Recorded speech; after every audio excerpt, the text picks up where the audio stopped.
Hi there, demons. Today we're going to go over some skills that will make you a better test taker. This can be a better test taker on AZ Merit, ACT, SAT, or even just classroom tests. We want you to all be all-star test takers. So going into a test, you want to feel good. One way to make sure that you're feeling good is to eat. You don't want to have your stomach growling in the middle of the test, and you don't want to be thinking about food when you're trying to do your best on the AZ Merit. So you want to make sure you eat, but avoid heavy foods that can make you feel tired, make you want to sleep. You want to try to go to the restroom before you walk into the room. You will have breaks and you can go to the restroom, but sometimes that can disrupt your flow of test taking. You want to be there early so that you're not rushed or feeling rushed before you start the test. Get a good night's sleep and have a positive attitude, knowing that you are ready to rock that test. So during the instruction time of the test, a lot of students tend to kind of zone out. But it's really important that you do listen carefully to instructions. You'll get information about how long you have, when the breaks are, what materials you can use, such as can you use a dictionary or thesaurus on the test. Some tests have penalties for guessing, some do not. So you want to make sure if you have a penalty for guessing or not. And so you want to know all these things because this is all important information that you're going to need to know before starting the test. That's why they go over it with you. So try really hard not to zone out during the instruction time. As you're taking the test, make sure that you're reading carefully the directions of each section, because sometimes sections will ask you for different things than you've been doing the rest of the test. So make sure that you're reading carefully each section. So for AZ Merit specifically, you're going to be taking a reading test, a writing test, and a math test. So for the reading test, when you're answering those questions, you want to skim the reading first and read the questions first so you have an idea of what you're looking for.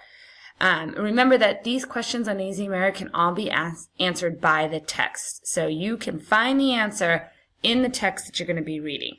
Then you want to do the attack the text process. So again, you're skimming or previewing the text. Then you want to chunk that text, break it into smaller sections that are more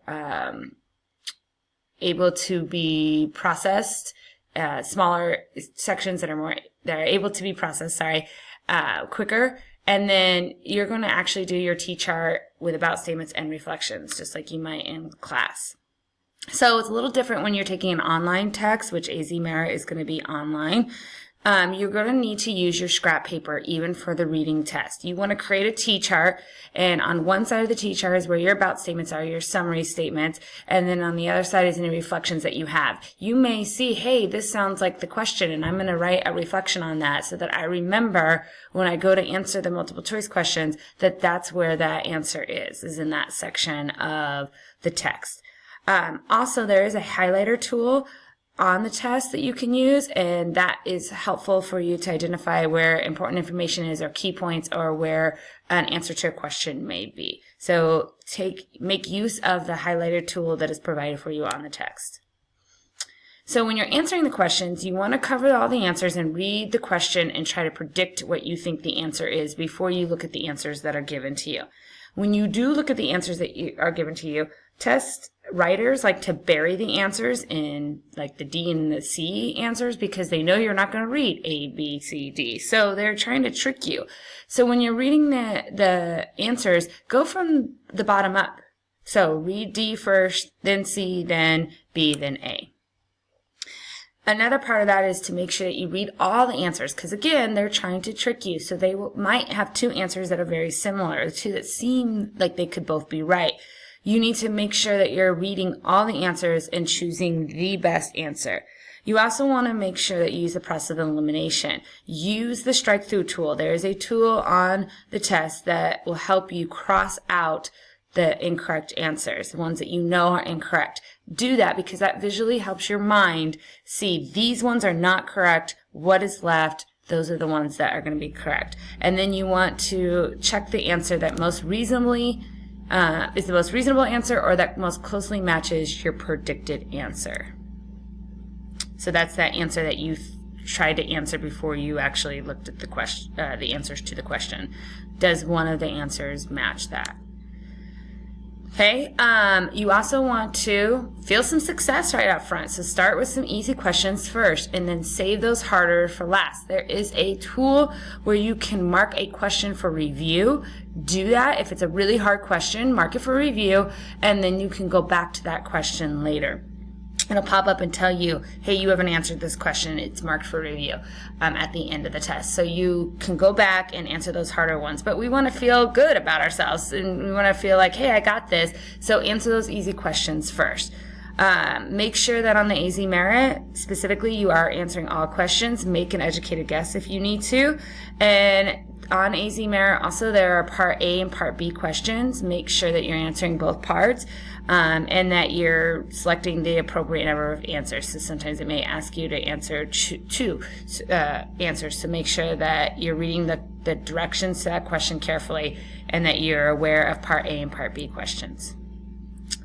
So you do want to, when you're using the strike-through method, there are some ones that you can eliminate usually right away. So if a answer does not grammatically fit, so they're all in past tense and this answer is in present, it may not sound right, it may not fit the stem of the question, that one probably is not correct. If it has a negative or an absolute word, absolute words are words like everyone or all. Usually those are not correct answers, so you can eliminate those. And then this isn't really eliminating, but if there's an all of the above choice and you know that two are for sure correct, you're going to choose all of the above. Even if you're not sure about the third one, if you know two are correct, choose all of the above. Okay, so another test that you take is the math test, and you do all the same idea, answering of questions the same. The procedure you're going to use is the same. Cover the answer, try to figure out, guess what the answer might be, work from D to A, things like that. A little key things to keep in mind when you're taking the math test is don't trust diagrams. They are not drawn to scale, and that can throw kids off a lot of times. It is helpful if you, on your scrap paper, copy figures that are given to you on the test and then add the facts and formulas so that you can work it out on your scrap paper instead of trying to figure it out on the screen. And then, of course, just remember those math rules. Be reasonable. A reasonable answer, for instance, is that length cannot be a negative number. So if you're coming up with a negative number for length, know that that can't happen. So you need to rework something there. Okay, again, you're taking the writing test as well. So a big thing with the writing test is that you need to plan. Use your scrap paper. Don't just start typing. As an English teacher, I'm telling you, that is the worst thing you can possibly pretty much do, because it's not going to flow. You're going to miss things. So you want to make sure that you are planning out on your scrap paper before you start typing. So you want to do that writing process. Brainstorm using webs and T-charts. Make sure you outline so that you make sure you have all the parts of the essay there. An intro, you have your body paragraphs, and a conclusion. In the intro, you make sure that you have a thesis statement that is clear. That's one thing they're going to be looking for. Make sure that your reader knows what you are writing about. And then you can even write out a rough draft on your scrap paper, and then edit and revise that rough draft before you start typing, pretty much like you would do for the PBA. After you're done typing, do not just submit. Read and read again. Edit and revise again, because students make errors all the time. So know that. Know, hey, I probably made some errors. So let's go back and look for, did I spell everything correctly? Do I have typos? Do I have comma errors? Do I have sentence structure errors?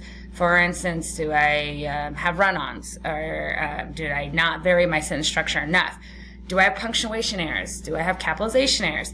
And then again, make sure you have all parts that are needed in the essay: a thesis, an intro, a body, and a conclusion. Make sure that you have all those. After you've typed out your essay, read it a few times.